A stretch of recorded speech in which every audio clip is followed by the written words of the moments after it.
जैसे जैसे इजराइल और हिजबुल्लाह के बीच युद्ध का ज्वालामुखी फटने को आ रहा है, वैसे वैसे हिजबुल्लाह लगातार इजराइल के ऊपर मानसिक दबाव बनाने की कोशिश कर रहा है। हाल ही में हिजबुल्लाह ने अपना एक जासूसी ड्रोन कब्जे वाले फिलिस्तीन में भेजकर इजरायली सेना के तमाम खुफिया सैन्य अड्डों, एयर डिफेंस, हथियार कंपनियों का भेद जान लिया था और हिजबुल्लाह ने बाकायदा इसका एक वीडियो भी जारी किया था और कहा था कि अब इजरायली सेना के अड्डों की जानकारी उसके पास पहुंच चुकी है और अगर इजराइल ने लेबनान पर हमला करने की जरूरत की तो इजराइल का क्या होगा ये उसे भी नहीं पता।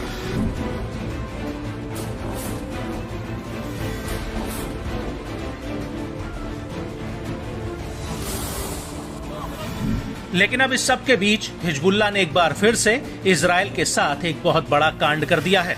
वो ये है कि हिजबुल्लाह ने दोबारा अपना एक जासूसी ड्रोन भेजकर इजरायली सेना के कई राज जान लिए हैं। दरअसल हिजबुल्लाह का कहना है कि उसने कब्जे वाले सीरियन गोलन इलाके में अपना एक जासूसी ड्रोन भेजा था और ये ड्रोन काफी समय तक इस इलाके में उड़ान भरता रहा और आईडीएफ के सारे महत्वपूर्ण ठिकानों की जानकारी इकट्ठा करके उसका वीडियो रिकॉर्ड करता रहा।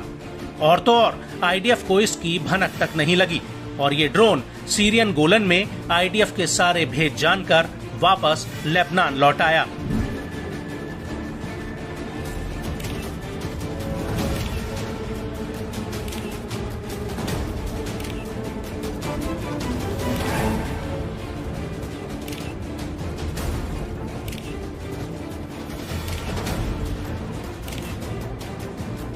दरअसल हिजबुल्लाह ने इस ऑपरेशन का 10 मिनट का वीडियो जारी किया है। वीडियो में इजराइल के 6 रणनीतिक इलेक्ट्रॉनिक जासूसी अड्डों को दिखाया गया है। इसमें पश्चिम और पूर्वी श्लैगिम साइट, एस्त्रा साइट, इजरायली साइट, अवितल साइट और तेलफारेस सैन्य अड्डे शामिल हैं और हिजबुल्लाह ने इस ऑपरेशन को होपोए पार्ट 2 का नाम दिया है।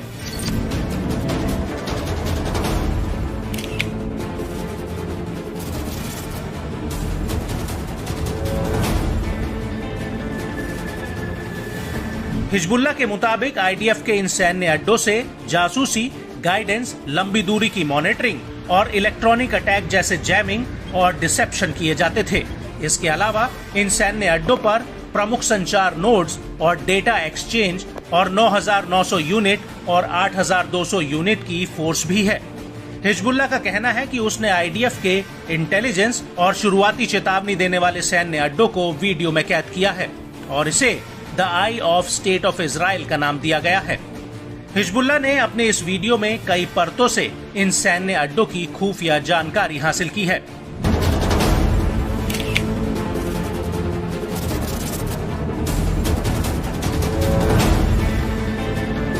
वीडियो में उन सड़कों को भी फिल्माया गया है जिन्हें आईडीएफ ने हमास के हमले के वक्त बनाया था और इन रास्तों पर इजरायली सैनिकों के कई शेल्टर्स भी बनाए गए थे।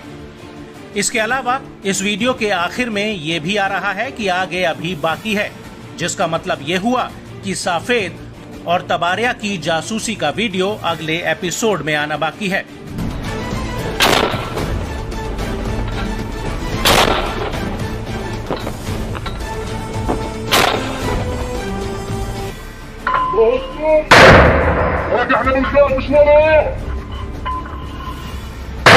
हिजबुल्लाह ने जो वीडियो जारी किया है उसमें जो जानकारी हासिल की है वो ये है कि हबुशित और मालहा गोलन बैरिक पर नए पॉइंट स्थापित किए गए हैं। योआव बैरिक्स पर आर्टिलरी और मिसाइल बटालियन अल जलील और गोलन फ्रंट्स पर ऑपरेट कर रही है। सदर्न रिवाया बैरिक्स पर 71वीं बख्तरबंद बटालियन का हेडक्वार्टर है जिसमें 188वीं ब्रिगेड है। उत्तरी रिवाया बैरिक में 74वीं बख्तरबंद बटालियन का हेडक्वार्टर है। अली का बैरिक्स में 188वीं बख्तरबंद ब्रिगेड का प्रमुख मुख्यालय है। वहीं कीरिन बैरिक्स के गोलन फील्ड में पैदल सेना का कैंप है।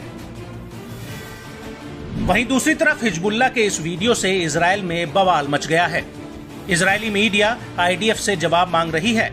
इजरायली मीडिया का कहना है कि हिजबुल्लाह ने इजराइल के सबसे संवेदनशील सैन्य अड्डों की जानकारी हासिल कर ली है जो उत्तर में है और हिजबुल्लाह का ये नया वीडियो नई चिंताएं पैदा करता है और कई रक्षा एक्सपर्ट्स का कहना है कि हिजबुल्लाह आईडीएफ के ऊपर एक मनोवैज्ञानिक दबाव डाल रहा है और ये वीडियो साबित करता है कि कैसे इजरायली सेना इस ड्रोन को पकड़ नहीं पाई। कुछ मीडिया हाउसेस का तो ये भी कहना है कि हिजबुल्लाह के इन ड्रोन्स को इंटरसेप्ट करने के लिए आईडीएफ को और कितने F-35 जेट्स चाहिए। और कुछ जानकारों का कहना है कि हिजबुल्लाह न सिर्फ आईडीएफ के संवेदनशील ठिकानों तक जासूसी कर रहा है, बल्कि वो इन पर हमला भी कर सकता है, जिसमें आईडीएफ को बड़ा नुकसान हो सकता है, जो इजरायल की सुरक्षा के लिए एक बहुत बड़ा खतरा है। जहां एक ओर अरब समेत पश्चिमी देश इजरायल हमास की जंग रोकने की भरपूर कोशिशों में जुटे हैं, वहीं इजरायल इस जंग को और तेजी से आगे बढ़ा रहा है। गाजा में हमास के सफाए के बाद अब रफा में इजरायल हमास के पीछे पड़ा है। वहीं इजरायल हमास की इस जंग में अब तालिबान भी कूद पड़ा है।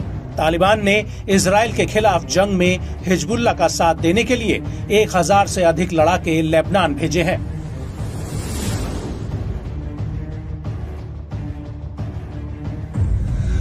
तालिबानी लड़ाके लेबनान की ओर जाते दिख रहे हैं। एक्स पर इसे लेकर एक वीडियो भी सामने आया है।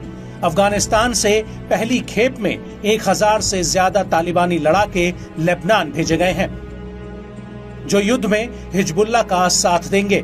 ये लड़ाके अत्याधुनिक हथियारों और मिलिट्री वाहनों से लैस हैं। तालिबानी लड़ाके हाथ में हथियार लहराते हुए मिलिट्री वाहन के साथ स्केटिंग करते जाते हुए देखे जा सकते हैं।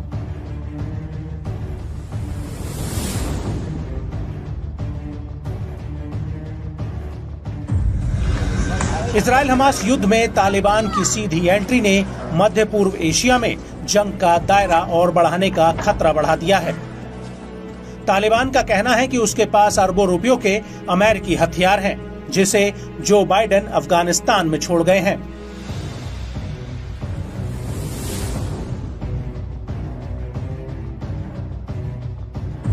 वहीं इजरायली प्रधानमंत्री बेंजामिन नेतन्याहू ने गाजा में हमास के खात्मे के बाद हिजबुल्लाह के खिलाफ बड़ी जंग का ऐलान किया है।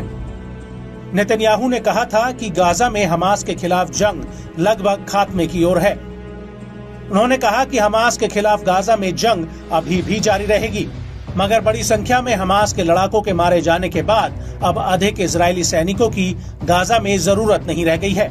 इसीलिए अब हिजबुल्लाह से हिसाब चुकता करने को हमारी सेना तैयार है। इजरायल हमास के बीच जारी हमलों में जब से हिजबुल्लाह कूदा है, तब से इस युद्ध की दशा और दिशा हिंसक हो चली है। लेबनान के इस शक्तिशाली चरमपंथी संगठन को ईरान का जबरदस्त समर्थन हासिल है।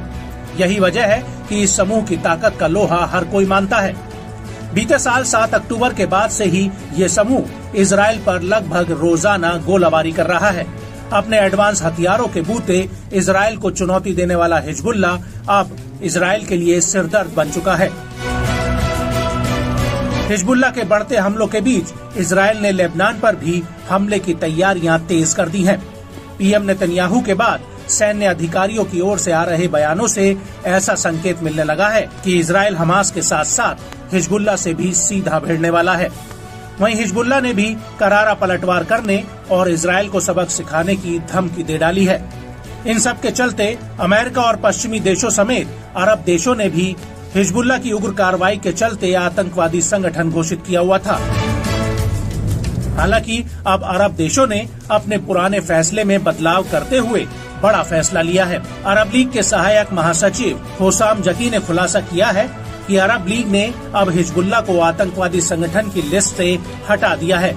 अरब लीग के पिछले फैसलों में हिजबुल्लाह को एक आतंकवादी संगठन के रूप में लिस्टेड किया गया था, जिसके कारण हिजबुल्लाह समूह से सभी कम्युनिकेशन को खत्म कर दिया गया था। मगर अब लीग के सदस्य देश इस बात पर सहमत हुए हैं कि हिजबुल्लाह पर आतंकवादी संगठन का लेबल अब नहीं लगाया जाना चाहिए। हिजबुल्लाह की लेबनान के भविष्य में एक अहम भूमिका है। अरब लीग आतंकवादी सूची नहीं रखता है, सक्रिय रूप से इस तरह की संस्थाओं को नामित करने की कोशिश नहीं करता है। आपको बता दें कि बेरूत में अपनी यात्रा के दौरान जकी ने 1 दशक से ज्यादा समय के बाद अरब लीग और हिजबुल्लाह के बीच हुए पहले संपर्क में लेबनान के प्रतिरोधी गुट के वफादार के प्रमुख सांसद मोहम्मद राड से मुलाकात की। आपको यहाँ ये भी बता दें कि अरब लीग का गठन 22 मार्च 1945 को काहिरा में हुआ था। शुरुआत में 7 सदस्यों के साथ मिस्र, इराक, ट्रांसजॉर्डन, लेबनान, सऊदी अरब, सीरिया और उत्तरी यमन के साथ इसकी स्थापना हुई थी। वर्तमान में इस लीग में 22 सदस्य देश हैं। आपको बता दें कि अरब लीग ने मार्च 2016 में हिजबुल्लाह को आतंकवादी संगठन के रूप में लिस्टेड किया था। उस दौरान अरब लीग के इस फैसले पर लेबनान और इराक ने कड़ी आपत्ति जताई थी। ये फैसला 2 मार्च 2016 को खाड़ी सहयोग परिषद की ओर से लेबनानी समूह को नामित करने के तुरंत बाद आया था। और अब अरब लीग का ये फैसला ऐसे वक्त पर आया है जब ऐसी आशंका जताई जा रही है कि हिजबुल्लाह का इजराइल के साथ तनाव अपने चरम पर है। किसी भी वक्त दोनों में हिंसक युद्ध छिड़ सकता है। इजरायली नेताओं की ओर से आ रही लगातार धमकियों से इलाके का माहौल गर्मा गया है। दोनों पक्षों ने ही सीधे युद्ध की धमकियां दे डाली हैं। इजरायली रक्षा मंत्री योव गैलेंट ने कहा कि वो हिजबुल्लाह के साथ एक राजनयिक समझौते पर पहुंचना पसंद करते हैं। इजराइल का रक्षा प्रतिष्ठान लेबनान में संभावित हमले की तैयारी कर रहा है। हम हर चीज के लिए तैयार हैं। हम अपनी डिफेंसिव और एग्रेसिव दोनों ताकत के लिए तैयारी कर रहे हैं। ऐसे नाजुक मोड़ पर लीग का ये फैसला काफी हद तक हिजबुल्लाह को अप्रत्यक्ष रूप से समर्थन करने वाला माना जा रहा है। हिजबुल्लाह की बढ़ती सैन्य ताकत भी इसकी एक वजह मानी जा रही है। लेबनान पर जिस तरह से हिजबुल्लाह समूह का कब्जा बरकरार है, जिसका असर भी अरब देशों के इस फैसले पर साफ तौर से देखा जा सकता है। अरब लीग के सहायक महासचिव ने बताया कि इजराइल की ओर से आ रहे हमलों के संकेत चिंताजनक है, लेबनान पर युद्ध थोपने की ओर इशारा करते हैं। अरब लीग इसके खिलाफ है। इजराइल ने 7 अक्टूबर 2023 के बाद जब हमास का सफाया करने के लिए गाजा पर जमीनी हमला किया था, उस वक्त ये कहा गया था कि गाजा जिस जमीन पर बसा हुआ है उसमें हजारों सुरंगें हैं, जिनमें हमास के लड़ाकों ने इजरायली बंधकों को छिपा कर रखा है। साथ ही वो अपने पूरे नेटवर्क को इन्हीं सुरंगों से ऑपरेट कर रहे हैं और इन सुरंगों को ध्वस्त कर पाना इजरायली सेना के लिए सबसे बड़ी चुनौती होगी। हालांकि अभी तक आईडीएफ गाजा के भीतर कई सुरंगों को तबाह कर चुकी है, लेकिन अभी भी कई ऐसी खुफिया सुरंगें हैं जो आईडीएफ की नजरों से दूर हैं। और अब इसी कड़ी में हमास ने टेलीग्राम पर एक वीडियो रिलीज किया है। ये वीडियो राफा के तल अल सुल्तान इलाके का बताया जा रहा है, जहां पर हमास के लड़ाके एक बिल्डिंग के नीचे सुरंग में खोदते हुए नजर आ रहे हैं। इसके बाद ये इस सुरंग को अल बहार स्ट्रीट की सड़क के बीचों बीच छोड़ देते हैं। बता दें कि इस रास्ते से होकर इजरायली सैनिक गुजरते हैं।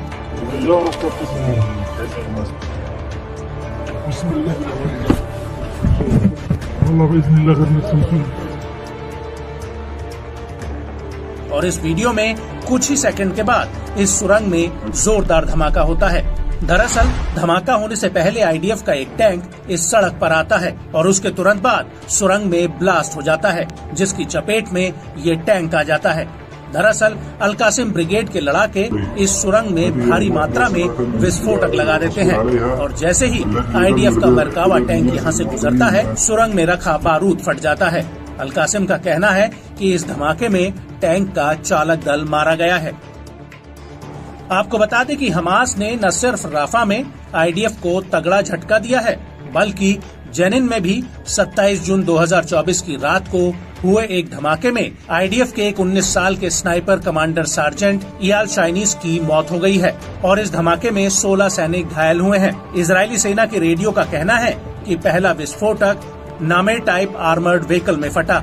इजरायली सेना का कहना है कि शुरुआती जांच में ये पता चला है कि 2 विस्फोटक कम से कम 1.5 मीटर की गहराई में दबाए गए थे, जो कि इजरायली सैन्य वाहन के वहां से गुजरने के दौरान फट गए। और इसी दौरान अल कासिम और अल कुद्स ब्रिगेड की जेनिन में इजरायली सैनिकों के साथ सीधी भिड़ंत भी हुई। इसका एक वीडियो भी सामने आया है, जिसमें आईडीएफ का एक हेलीकॉप्टर उड़ता हुआ नजर आ रहा है। बताया जा रहा है कि यह हेलीकॉप्टर आईडीएफ के घायल जवानों को लेकर जा रहा था, जो उत्तरी जेनिन में हुए बम धमाके में घायल हुए थे। बड़ी बात यह है कि इस हमले से पहले इजरायली सेना ने जेनिन के कालिकीलिया गवर्नेट, बेथलेहम और हेब्रोन में छापेमारी की थी।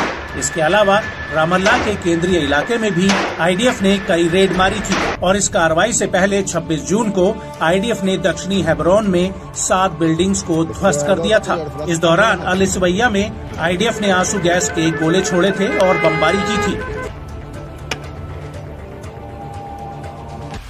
इजराइल हमास युद्ध की वजह से उत्तरी इजराइल पर लेबनान के हिजबुल्लाह ने इस कदर कहर बरपाया है कि अब इजरायली सेना हिजबुल्लाह से सीधे जंग की तैयारी कर रही है। हिजबुल्लाह बार बार उत्तरी बॉर्डर पर लगातार बमबारी और मिसाइल रॉकेट हमले कर रहा है, जिससे इजराइल का ये इलाका वीराने में तब्दील हो चुका है। और तो और जैसे ही आईडीएफ इस इलाके में अपना कोई नया ठिकाना बनाती है, हिजबुल्लाह उस पर भी हमला कर देता है। और इन्हीं हमलों को लेकर हिजबुल्लाह ने एक बहुत बड़ा दावा किया है। हिजबुल्लाह का कहना है कि उसने कब्जे वाले सफाद के बिरिया इलाके में एक बड़ा रॉकेट हमला किया है। हिजबुल्लाह ने यहाँ पर रॉकेट का एक पूरा का पूरा जत्था ही दाग दिया, जिसकी वजह से यहाँ पर भीषण आग लग गई। वहीं इस हमले को लेकर इजरायली मीडिया का कहना है कि हिजबुल्लाह ने सफाद से लेकर अल जलील में कम से कम 40 रॉकेट फायर किए हैं। वहीं दूसरी तरफ हिजबुल्लाह का कहना है कि उसने बेरिया बैरिक्स पर ग्रेड टाइप रॉकेट का एक पूरा साल्वो फायर किया है, जो इजरायली सेना की नॉर्दर्न कमांड की प्रमुख एयर डिफेंस यूनिट की मेजबानी करता है। आपको बता दें कि हिजबुल्लाह का ये भी कहना है कि उसने ये हमला आईडीएफ द्वारा दक्षिणी लेबनान के अल नबातिया और सुहमोर शहर में किए गए हमलों के जवाब में किया था और हिजबुल्लाह के जवाबी हमले की वजह से सफाद में अचानक से अंधेरा छा गया। वहीं शुरुआती रिपोर्ट्स के मुताबिक इस हमले में कई लोगों के घायल होने की भी सूचना है, जबकि इजराइल का आयरन डोम एयर डिफेंस सिस्टम इसका सामना करने में चुनौतियों का सामना कर रहा था। हिजबुल्लाह का कहना है कि उसके इस हमले की वजह से एन जेतिम सेटलमेंट और सफाद में जबरदस्त आग लग गई। और बड़ी बात यह है कि इजरायली मीडिया का कहना है कि ये हालिया हफ्तों में हिजबुल्लाह का सबसे बड़ा रॉकेट साल्वो हमला था।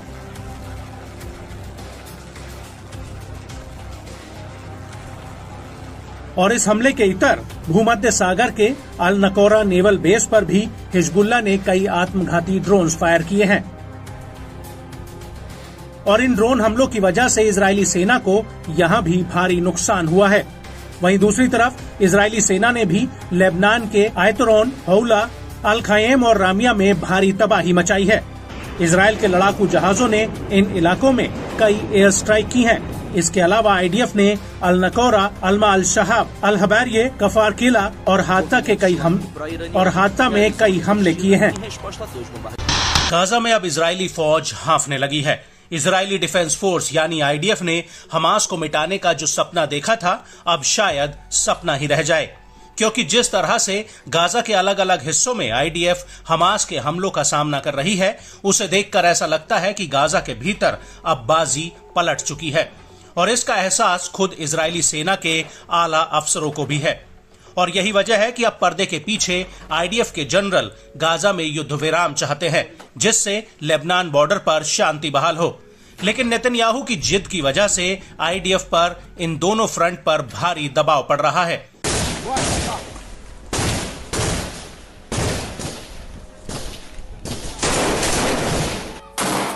जिसका सबूत हमास की सैन्य शाखा अल कासिम ब्रिगेड का ये वीडियो है, जो गाजा से आया है। दरअसल गाजा के रफा में अल कासिम के लड़ाकों ने आईडीएफ के जवानों और उनके वाहनों पर एक बहुत बड़ा हमला किया है, या फिर यूं भी कह सकते हैं कि हमास के लड़ाकों का ये बहुत ही ज्यादा डेयरिंग हमला था। दरअसल यहां पर अल कासिम के 2 लड़ाके दौड़ते हुए जाते हैं और सामने खड़े इजरायली टैंक में बम रखकर तुरंत वहां से भाग निकलते हैं। और इसके कुछ ही सेकंड में टैंक में एक बहुत बड़ा ब्लास्ट होता है और टैंक आग के गोले में तब्दील हो जाता है।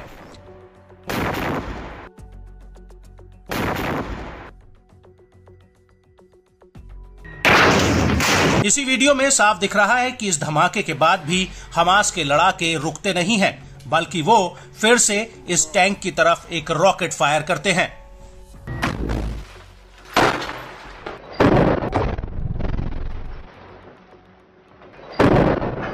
और इसके तुरंत बाद हमास का लड़ाका सड़क पर आकर सामने से आ रहे आईडीएफ के टैंक पर फिर से रॉकेट दाग देता है और यहीं से फिर आईडीएफ और हमास के बीच ताबड़तोड़ गोलीबारी शुरू हो जाती है।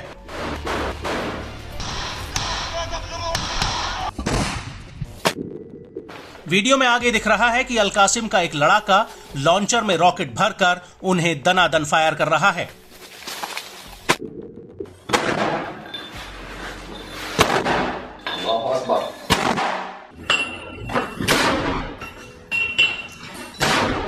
और इन हमलों के बीच गाजा के नूर शाम्स कैंप में अल-कुद्स ब्रिगेड और तुलकारम ब्रिगेड साथ मिलकर आईडीएफ के टाइगर सैन्य वाहन पर एक बड़े आईईडी ब्लास्ट से हमला कर देते हैं।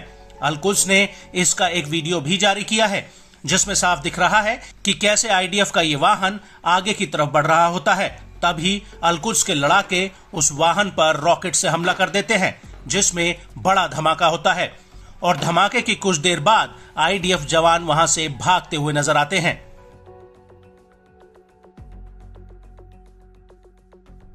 और इस हमले के अलावा अल-शुजाया कैंप में भी अल-कुद्स ने आईडीएफ के नोमिर सैन्य वाहन पर एक बहुत बड़ा हमला किया है। अल-कुद्स ने इसका एक वीडियो भी जारी किया है जिसमें दिख रहा है कि कैसे एक लड़ाका रॉकेट लॉन्चर लेकर आगे बढ़ता है और उसे सामने से आईडीएफ का ये वाहन आता दिखाई दे जाता है जिस पर इजराइल का झंडा लगा होता है। इसके बाद ये लड़ाका उस पर रॉकेट फायर कर देता है जिसमें जबरदस्त ब्लास्ट होता है।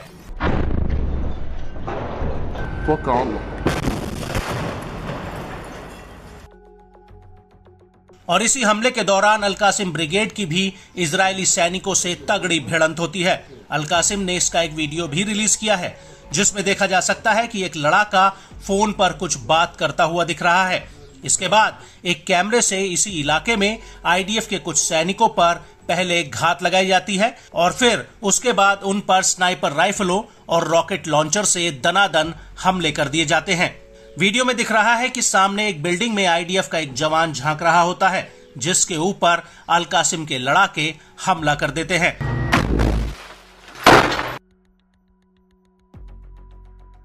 और इसी दौरान चारों तरफ फायरिंग की तड़तड़ाहट सुनाई देने लगती है। अल-कासिम के लड़ाके बिना रुके गोलियों की बरसात कर देते हैं।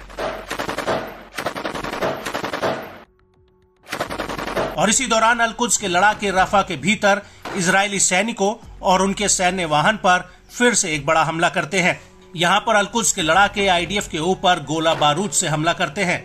अल-कुद्स के इस वीडियो में दिख रहा है कि दूर से एक टैंक आगे की तरफ बढ़ रहा होता है। तभी उसके ऊपर अल-कुद्स का एक लड़ाका घात लगाकर रॉकेट फायर कर देता है जिसमें जबरदस्त धमाका होता है।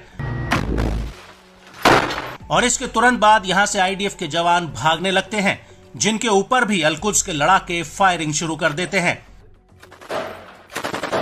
इसी वीडियो में आगे देखने पर हमास के कुछ लड़ाके पेड़ों के पीछे छिपकर घात लगाकर रॉकेट फायर करते हुए भी नजर आ रहे हैं।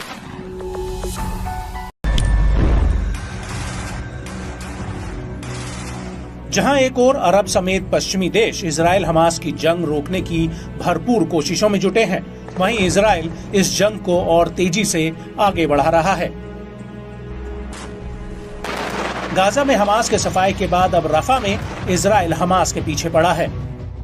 वहीं इजराइल हमास की इस जंग में अब तालिबान भी कूद पड़ा है।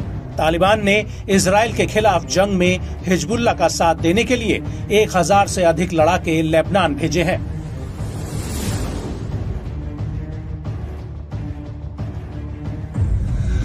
तालिबानी लड़ाके लेबनान की ओर जाते दिख रहे हैं। एक्स पर इसे लेकर एक वीडियो भी सामने आया है।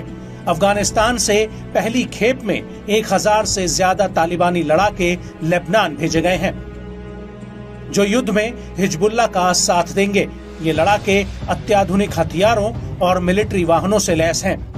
तालिबानी लड़ाके हाथ में हथियार लहराते हुए मिलिट्री वाहन के साथ स्केटिंग करते जाते हुए देखे जा सकते हैं।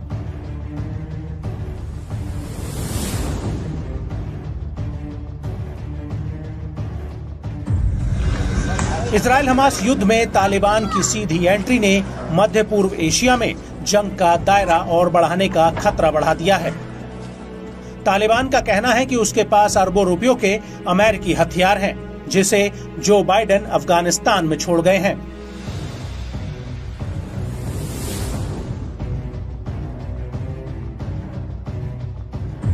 वहीं इजरायली प्रधानमंत्री बेंजामिन नेतन्याहू ने गाजा में हमास के खात्मे के बाद हिजबुल्लाह के खिलाफ बड़ी जंग का ऐलान किया है। नेतन्याहू ने कहा था कि गाजा में हमास के खिलाफ जंग लगभग खात्मे की ओर है। उन्होंने कहा कि हमास के खिलाफ गाजा में जंग अभी भी जारी रहेगी, मगर बड़ी संख्या में हमास के लड़ाकों के मारे जाने के बाद अब अधिक इजरायली सैनिकों की गाजा में जरूरत नहीं रह गई है। इसीलिए अब हिजबुल्लाह से हिसाब चुकता करने को हमारी सेना तैयार है।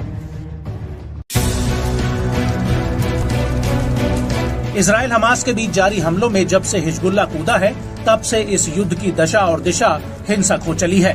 लेबनान के इस शक्तिशाली चरमपंथी संगठन को ईरान का जबरदस्त समर्थन हासिल है। यही वजह है कि इस समूह की ताकत का लोहा हर कोई मानता है। बीते साल 7 अक्टूबर के बाद से ही ये समूह इजराइल पर लगभग रोजाना गोलाबारी कर रहा है। अपने एडवांस हथियारों के बूते इजराइल को चुनौती देने वाला हिजबुल्लाह अब इजराइल के लिए सिरदर्द बन चुका है। हिजबुल्लाह के बढ़ते हमलों के बीच इजराइल ने लेबनान पर भी हमले की तैयारियां तेज कर दी हैं। पीएम नेतन्याहू के बाद सैन्य अधिकारियों की ओर से आ रहे बयानों से ऐसा संकेत मिलने लगा है कि इजराइल हमास के साथ साथ हिजबुल्लाह से भी सीधा भिड़ने वाला है। वहीं हिजबुल्लाह ने भी करारा पलटवार करने और इजराइल को सबक सिखाने की धमकी दे डाली है। इन सब के चलते अमेरिका और पश्चिमी देशों समेत अरब देशों ने भी हिजबुल्लाह की उग्र कार्रवाई के चलते आतंकवादी संगठन घोषित किया हुआ था। हालांकि अब अरब देशों ने अपने पुराने फैसले में बदलाव करते हुए बड़ा फैसला लिया है। अरब लीग के सहायक महासचिव होसाम जकी ने खुलासा किया है कि अरब लीग ने अब हिजबुल्लाह को आतंकवादी संगठन की लिस्ट से हटा दिया है। अरब लीग के पिछले फैसलों में हिजबुल्लाह को एक आतंकवादी संगठन के रूप में लिस्टेड किया गया था, जिसके कारण हिजबुल्लाह समूह से सभी कम्युनिकेशन को खत्म कर दिया गया था। मगर अब लीग के सदस्य देश इस बात पर सहमत हुए हैं कि हिजबुल्लाह पर आतंकवादी संगठन का लेबल अब नहीं लगाया जाना चाहिए। हिजबुल्लाह की लेबनान के भविष्य में एक अहम भूमिका है। अरब लीग आतंकवादी सूची नहीं रखता है, सक्रिय रूप से इस तरह की संस्थाओं को नामित करने की कोशिश नहीं करता है। आपको बता दें कि बेरूत में अपनी यात्रा के दौरान जकी ने 1 दशक से ज्यादा समय के बाद अरब लीग और हिजबुल्लाह के बीच हुए पहले संपर्क में लेबनान के प्रतिरोधी गुट के वफादार के प्रमुख सांसद मोहम्मद राड से मुलाकात की। आपको यहाँ ये भी बता दें कि अरब लीग का गठन 22 मार्च 1945 को काहिरा में हुआ था। शुरुआत में 7 सदस्यों के साथ मिस्र, इराक, ट्रांसजॉर्डन, लेबनान, सऊदी अरब, सीरिया और उत्तरी यमन के साथ इसकी स्थापना हुई थी। वर्तमान में इस लीग में 22 सदस्य देश हैं। आपको बता दें कि अरब लीग ने मार्च 2016 में हिजबुल्लाह को आतंकवादी संगठन के रूप में लिस्टेड किया था। उस दौरान अरब लीग के इस फैसले पर लेबनान और इराक ने कड़ी आपत्ति जताई थी। ये फैसला 2 मार्च 2016 को खाड़ी सहयोग परिषद की ओर से लेबनानी समूह को नामित करने के तुरंत बाद आया था। और अब अरब लीग का ये फैसला ऐसे वक्त पर आया है जब ऐसी आशंका जताई जा रही है कि हिजबुल्लाह का इजराइल के साथ तनाव अपने चरम पर है। किसी भी वक्त दोनों में हिंसक युद्ध छिड़ सकता है। इजरायली नेताओं की ओर से आ रही लगातार धमकियों से इलाके का माहौल गर्मा गया है। दोनों पक्षों ने ही सीधे युद्ध की धमकियां दे डाली हैं। इजरायली रक्षा मंत्री योव गैलेंट ने कहा कि वो हिजबुल्लाह के साथ एक राजनयिक समझौते पर पहुंचना पसंद करते हैं। इजराइल का रक्षा प्रतिष्ठान लेबनान में संभावित हमले की तैयारी कर रहा है। हम हर चीज के लिए तैयार हैं। हम अपनी डिफेंसिव और एग्रेसिव दोनों ताकत के लिए तैयारी कर रहे हैं। ऐसे नाजुक मोड़ पर लीग का ये फैसला काफी हद तक हिजबुल्लाह को अप्रत्यक्ष रूप से समर्थन करने वाला माना जा रहा है। हिजबुल्लाह की बढ़ती सैन्य ताकत भी इसकी एक वजह मानी जा रही है। लेबनान पर जिस तरह से हिजबुल्लाह समूह का कब्जा बरकरार है, जिसका असर भी अरब देशों के इस फैसले पर साफ तौर से देखा जा सकता है। अरब लीग के सहायक महासचिव ने बताया कि इजराइल की ओर से आ रहे हमलों के संकेत चिंताजनक है, लेबनान पर युद्ध थोपने की ओर इशारा करते हैं। अरब लीग इसके खिलाफ है।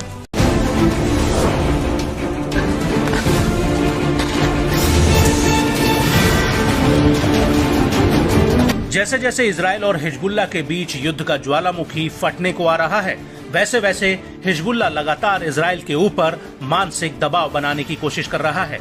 हाल ही में हिजबुल्लाह ने अपना एक जासूसी ड्रोन कब्जे वाले फिलिस्तीन में भेजकर इजरायली सेना के तमाम खुफिया सैन्य अड्डों, एयर डिफेंस, हथियार कंपनियों का भेद जान लिया था।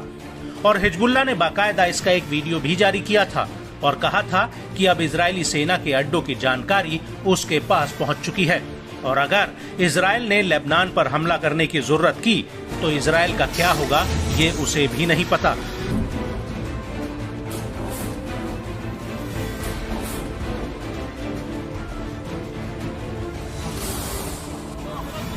लेकिन अब इस सब के बीच हिजबुल्लाह ने एक बार फिर से इजराइल के साथ एक बहुत बड़ा कांड कर दिया है। वो ये है कि हिजबुल्लाह ने दोबारा अपना एक जासूसी ड्रोन भेजकर इजरायली सेना के कई राज जान लिए हैं। दरअसल हिजबुल्लाह का कहना है कि उसने कब्जे वाले सीरियन गोलन इलाके में अपना एक जासूसी ड्रोन भेजा था और ये ड्रोन काफी समय तक इस इलाके में उड़ान भरता रहा और आईडीएफ के सारे महत्वपूर्ण ठिकानों की जानकारी इकट्ठा करके उसका वीडियो रिकॉर्ड करता रहा। और तो और आईडीएफ को इसकी भनक तक नहीं लगी और ये ड्रोन सीरियन गोलन में आईडीएफ के सारे भेद जानकर वापस लेबनान लौट आया।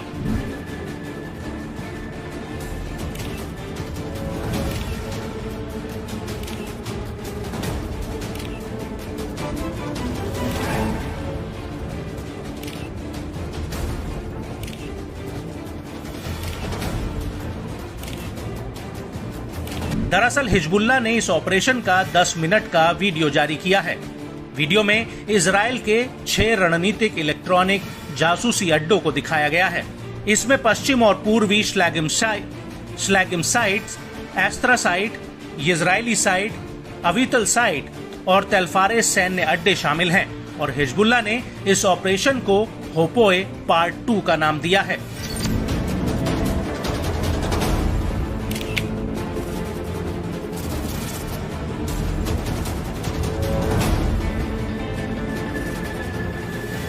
हिजबुल्लाह के मुताबिक आईडीएफ के इन सैन्य अड्डों से जासूसी, गाइडेंस, लंबी दूरी की मॉनिटरिंग और इलेक्ट्रॉनिक अटैक जैसे जैमिंग और डिसेप्शन किए जाते थे।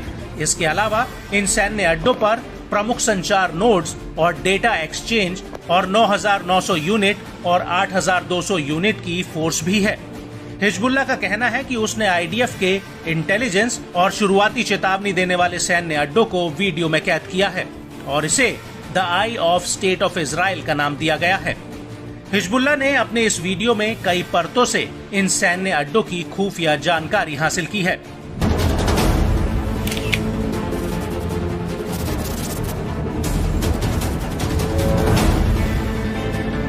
वीडियो में उन सड़कों को भी फिल्माया गया है जिन्हें आईडीएफ ने हमास के हमले के वक्त बनाया था और इन रास्तों पर इजरायली सैनिकों के कई शेल्टर्स भी बनाए गए थे। इसके अलावा इस वीडियो के आखिर में ये भी आ रहा है कि आगे अभी बाकी है, जिसका मतलब ये हुआ कि साफेद और तबारिया की जासूसी का वीडियो अगले एपिसोड में आना बाकी है।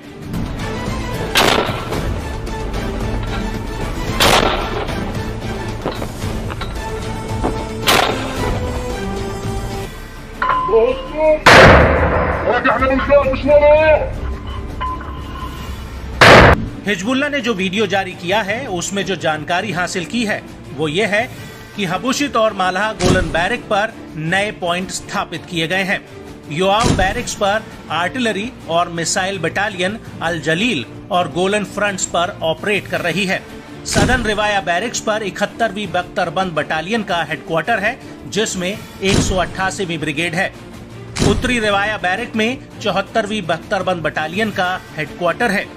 अली का बैरिक्स में 188वीं बख्तरबंद ब्रिगेड का प्रमुख मुख्यालय है। वहीं कीरिन बैरिक्स के गोलन फील्ड में पैदल सेना का कैंप है। वहीं दूसरी तरफ हिजबुल्लाह के इस वीडियो से इजराइल में बवाल मच गया है। इजरायली मीडिया आईडीएफ से जवाब मांग रही है। इजरायली मीडिया का कहना है कि हिजबुल्लाह ने इजराइल के सबसे संवेदनशील सैन्य अड्डों की जानकारी हासिल कर ली है जो उत्तर में है और हिजबुल्लाह का ये नया वीडियो नई चिंताएं पैदा करता है। और कई रक्षा एक्सपर्ट्स का कहना है कि हिजबुल्लाह आईडीएफ के ऊपर एक मनोवैज्ञानिक दबाव डाल रहा है और ये वीडियो साबित करता है कि कैसे इजरायली सेना इस ड्रोन को पकड़ नहीं पाई। कुछ मीडिया हाउसेस का तो ये भी कहना है कि हिजबुल्लाह के इन ड्रोन्स को इंटरसेप्ट करने के लिए आईडीएफ को और कितने F-35 जेट्स चाहिए। और कुछ जानकारों का कहना है कि हिजबुल्लाह न सिर्फ आईडीएफ के संवेदनशील ठिकानों तक जासूसी कर रहा है, बल्कि वो इन पर हमला भी कर सकता है, जिसमें आईडीएफ को बड़ा नुकसान हो सकता है, जो इजरायल की सुरक्षा के लिए एक बहुत बड़ा खतरा है।